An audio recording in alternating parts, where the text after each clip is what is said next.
گاهی اوقات زنان با پیشینه‌های فرهنگی گوناگون که در استرالیا زندگی می‌کنند و در معرض دامستیک وایلنس یا خشونت خانگی و خانوادگی میباشند، ممکن است کاملا از حق و حقوقشان یا قانون در استرالیا و کوئینزلند آگاهی نداشته باشند. اگر شما در خانه‌تان با رفتار خشونت آمیز یا آزار و اذیت مواجه هستید، حق این را دارید که برای خود و فرزندانتان جویای حمایت و محافظت باشید. قوانینی در استرالیا و کوئینزلند موجود می باشند تا به شما کمک کنند.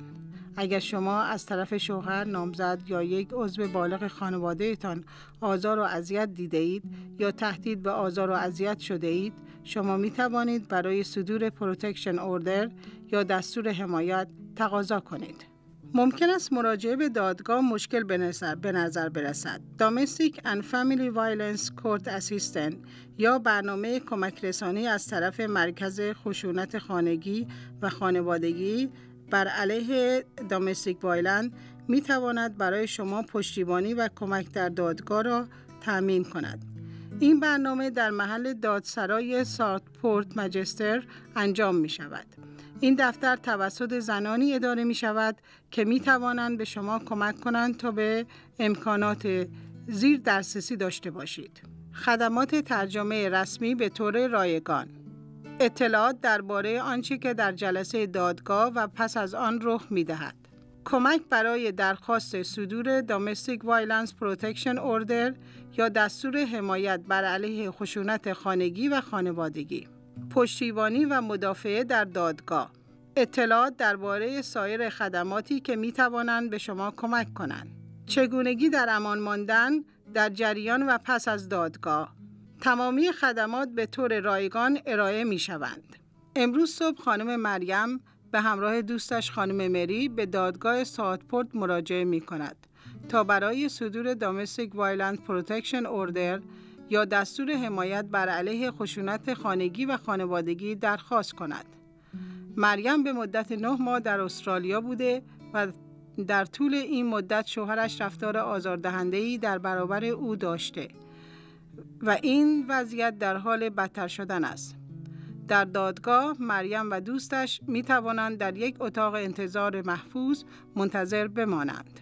مددکار دامستیک وایلنس در دادگاه برای حمایت بر علیه خشونت خانگی و خانوادگی از یک مترجم استفاده می کند تا سلسله مراتب درخواست صدور دامستیک وایلنس پروتکشن اوردر یا DVPO را توضیح بدهد. در این مدرک مریم به عنوان اگریویت مصدوم و شوهرش به عنوان رسپاندنت پاسخگو خوانده می شوند.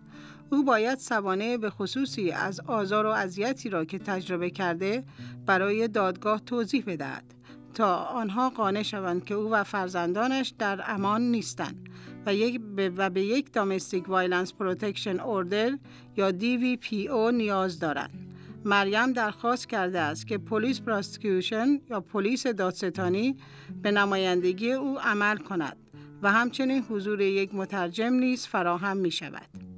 در زمان شروع جلسه دادگاه، جودیشال رجسترر بازپرس قضایی از او می‌پرسد که او می‌خواهد چه امری صورت بگیرد. مددکار دامستیک وایلنس برای حمایت بر علیه دامستیک وایلنس به نیابت او صحبت می‌کند و درخواست می‌کند شرایطی تعیین گردد. من جمله یک شرط اساسی که شوهر هیچ گونه عمل دامستیک وایلنس مرتکب نشود. در صورت لزوم می‌توان شرایط اضافه‌ای تعیین کرد که می‌گوید او نباید تا فاصله 100 متری از خانه، محل کار زن یا مدرسه فرزندان برود. گاهی اوقات فرزندان با افراد خانواده می توانند در Domestic Violence Protection Order قید شوند. یک دستور موقت برای مدت تقریباً 1 ماه صادر می شود و یک تاریخ برای زمان مراجعه مجدد مریم به دادگاه تعیین می شود. یک نسخه از دستور موقت Domestic Violence Protection Order به مریم داده می شود.